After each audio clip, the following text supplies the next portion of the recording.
welcome to another Comic Book Nation No Cap Recap bonus episode for Invincible Season 2. I am host Kofi Outlaw, and with me today in CB Studios is my buddy Logan Moore.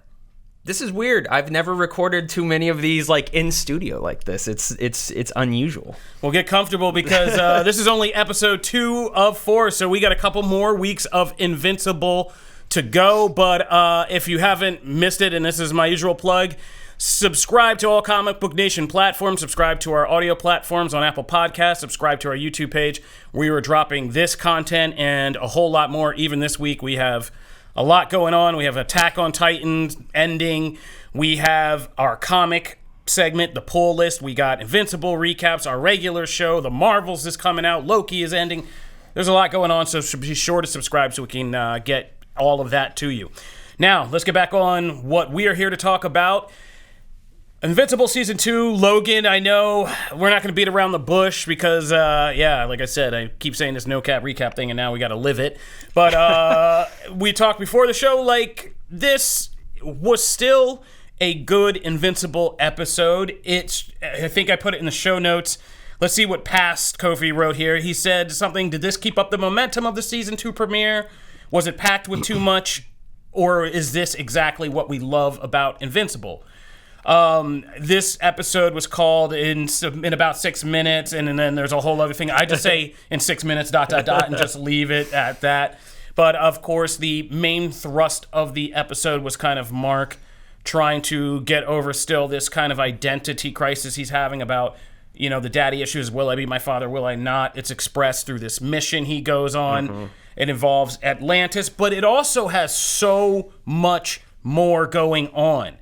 I'm actually writing the recaps for these for comicbook.com each week, the article versions. And this one was last week was me kind of having to fill out a lot of moments and scenes and saying, oh, this is a lot of depth happens in them. This one was rapid fire. It was boom, this happens, boom, this happens, boom, this happens. Then we're over here. We kind of follow so many characters in this one. There's drama with Mark. There's Debbie. There's Adam and Eve has a whole arc. We meet a whole new character in Rush, the astronaut / Martian / shapeshifter. Shapesmith is his name? There's so much going on in this. Plus, Angstrom Levy, Mark's personal life. You've got Duplicate and Immortal. And the Guardians have their own drama. So there's a lot that is seriously packed into this episode. Was it too much for you? I don't know if it was too much. I'm going to probably mention this on all of our recaps. As somebody who's read the comics, this is kind of how the comics are. They're always juggling a bunch of different storylines at once, so I'm kind of used to how Invincible tells its stories.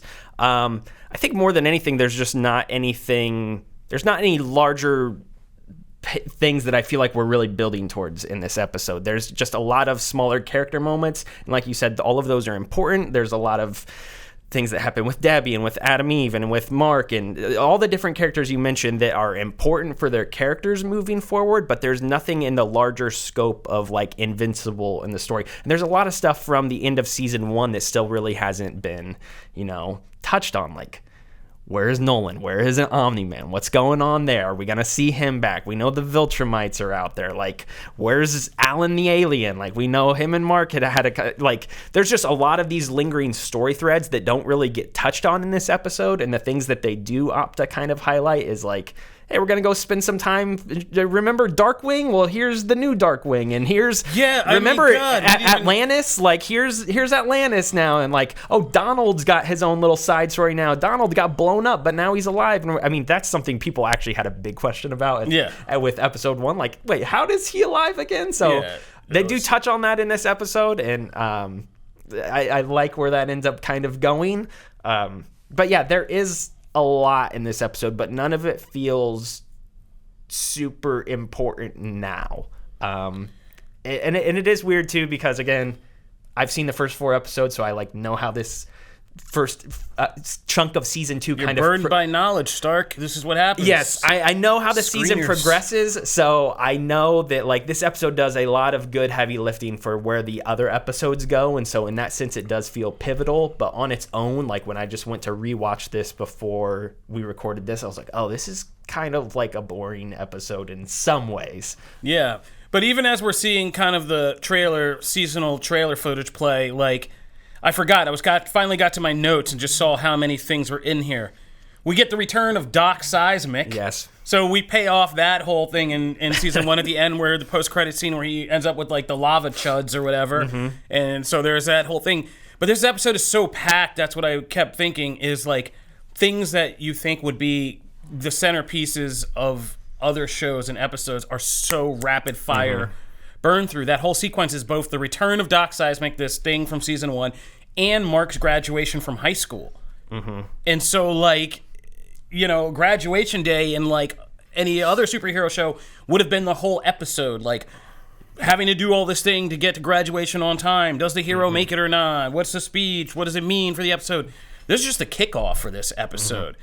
So we have this. I even forgot about the mission to the Dark Universe, or the Cursed Universe, where we get Darkwing's sidekick, or not Darkwing, was that his name? I forget. It's Darkwing. Yeah, Darkwing's sidekick. His protege has now taken up the mantle or whatever. Yeah, and he's basically like Cloak from Cloak and Dagger, and that whole thing, and the voice. Yeah, and there's like 3 separate, just even big villain kind of things that happen in this episode. Like you talked about, the episode is called like in 6 minutes, and then it's in reference to the stuff with Atlantis and the fish people and stuff like that. But even that's like a 5 to 10 minute section of the episode. Yeah. Like there is just a lot of things happening rapid fire next to one another, and it doesn't feel. Again, I didn't feel like it felt too packed at any point. Like it moves at a good pace to where everything is kind of naturally progressing to some degree. I feel like there's so much that happens in the episode because Mark is looking to stay busy. He's like asking Cecil for work. Keep me busy. Keep me out there. I want to be a superhero. I'm trying to distract myself from these personal matters that he knows he's kind of struggling with at the moment. That sort of comes out during one interaction at home with his mom, with Debbie.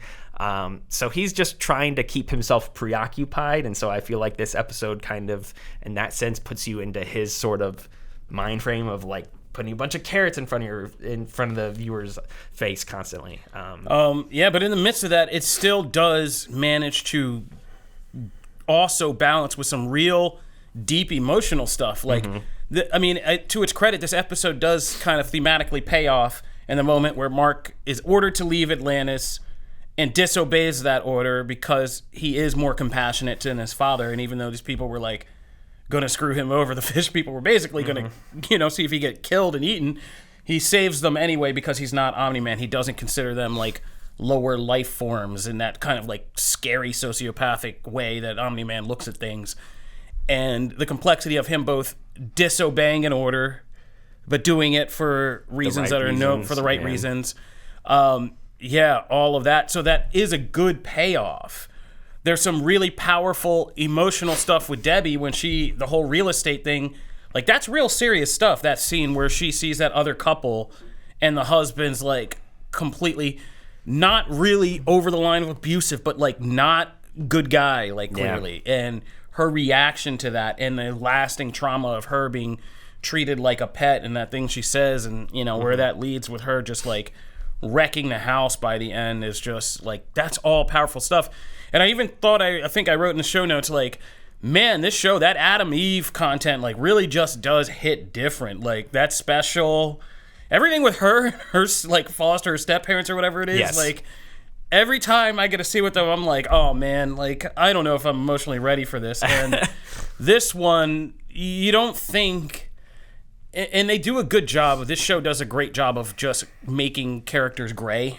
Mm-hmm. Like, so you think her dad's like a jerk, until he has this, and I understand this as a father because he's been trying, I'm sure him and the wife talk, like, don't say anything about, like, this thing until he can't hold it in the morning and just shows her the paper, and he's like, no, I know what I'm talking about, like, I'm older and wiser than you, and I know what I'm saying, and you don't, basically think these things through, and that was just, like, that's a real powerful thing, and just, like, again, such a little moment, that little scene where she goes to the park and she sees the mother and daughter, and they're like, yeah, we've been talking about this forever, and blah, blah, blah, and they end up getting hurt, and, like, So it still manages to pack in the heart in the midst of all of this kind of comic booky craziness. And so that's a credit. But yeah, I mean, I feel like this is an episode that I had to watch 2 times before I really even could remember everything that happened and pick up on everything that I was supposed to pick up on, like, subtly. Yeah, I really had to go back and rewatch this one before we did this because a lot of it, again, there's just no single thing in this episode that really jumps out in my mind when I think about it. I mean, the duplicate immortal thing is the only thing that stuck out when I was just like, saw it again. I was like, oh yeah, I forgot about this.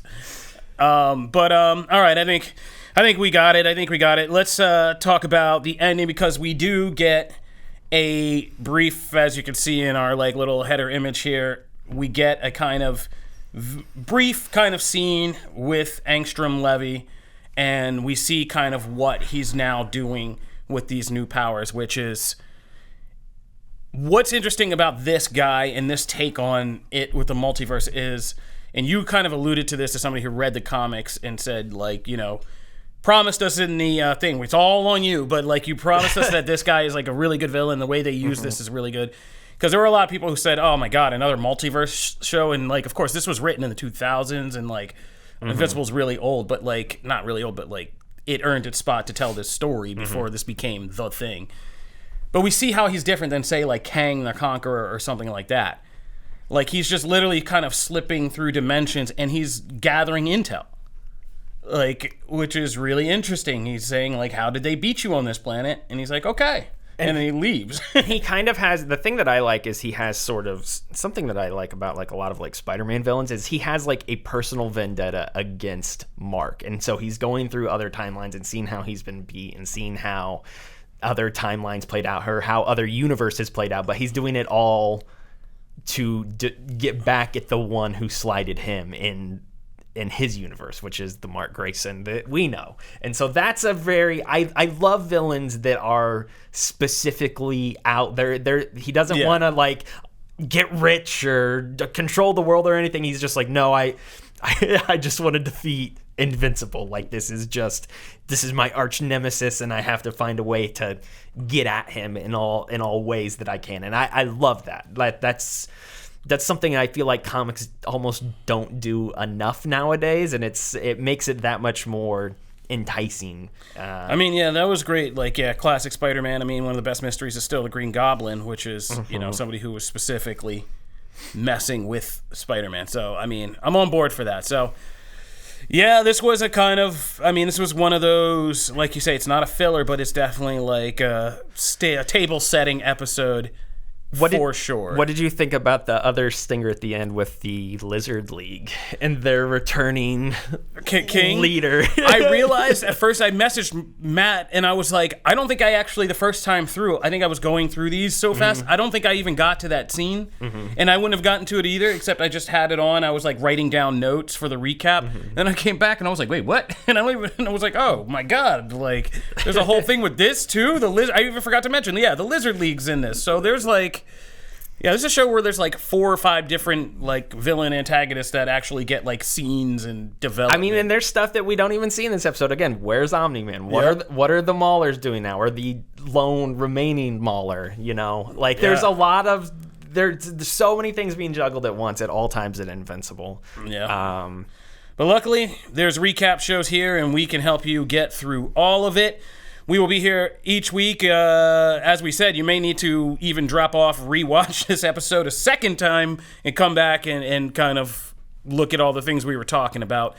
But Logan, thank you for jumping in with me. You have any, because you are burdened by so much knowledge. You have any fun teases for everybody?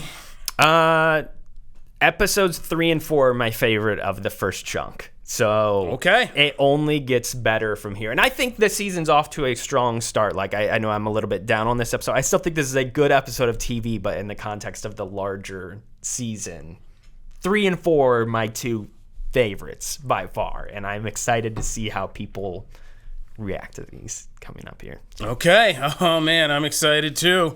I love knowing that people are going to be freaking on Twitter. It's my favorite thing. This has been our Invincible recap. We are Comic Book Nation. As I said at the start, Please be sure to subscribe to us on YouTube and your favorite podcast platforms where we drop Invincible recaps, our regular show of all things geek culture, and a whole lot more coming down the pipeline. I'm Kofi Outlaw. This is Logan Moore. We'll see you guys for another Invincible recap next week. Comic Book Nation, peace.